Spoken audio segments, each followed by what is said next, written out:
વડોદરા શહેરના માંજલપુર ગામમાં જય જીવામામા સમિતિ દ્વારા જીવામામાના મહાપ્રસાદીનું ભવ્ય આયોજન કરવામાં આવ્યું હતું, જેમાં વડોદરા સહિત આસપાસના રહેતા જે લોકો છે તેમને આમંત્રણ પાઠવવામાં આવ્યું હતું। મોટી સંખ્યામાં લોકો મહાપ્રસાદીનો લાભ લેવા માટે પહોંચ્યા હતા। સૌપ્રથમ વાત કરીએ તો સવારથી જ કાર્યક્રમની શરૂઆત થઈ ગઈ હતી। જીવામામાની શોભાયાત્રા કાઢવામાં આવી હતી, જેમાં મોટી સંખ્યામાં શ્રદ્ધાળુઓ જોડાયા હતા। સાથે જ રાત્રે લોક ડાયરાનું પણ આયોજન કરવામાં આવ્યું હતું। કમલેશ બારોટ અને જયેશ બારોટ જે લોક ગાયક છે તેમના અવાજમાં આ લોક ડાયરો પણ રાત્રે 9 કલાકની આસપાસ યોજવામાં આવ્યો હતો। સાથે જ મહાપ્રસાદીનું પણ આયોજન કરવામાં આવ્યું હોય। મોટી સંખ્યામાં લોકો મહાપ્રસાદીનો પણ લાભો લીધો હતો।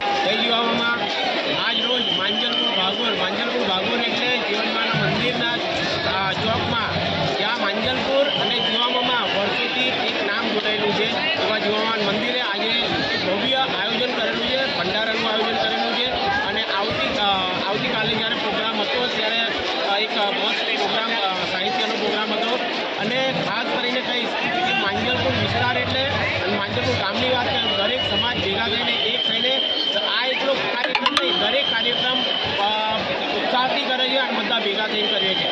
માંજલપુર એક એવું ગામ છે ત્યાં કોઈ ઊંચ નીચ કોઈ જાત પાત વગર દરેક સમાજ એક થઈને આ કાર્યક્રમ કરે છે અને ખાસ કહીશ કે આ જે જીવામામાનો ભંડારો છે એ વર્ષોથી અમારા વડીલો કરતા હતા।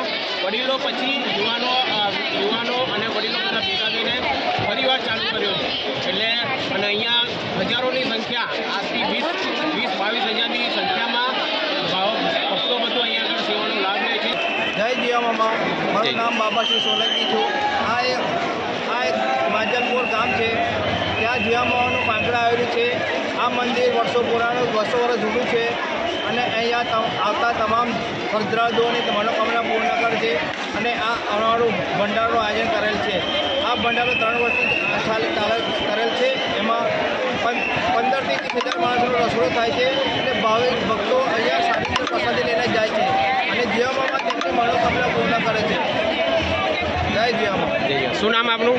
મારું નામ બાબાશ્રી સોલંકી।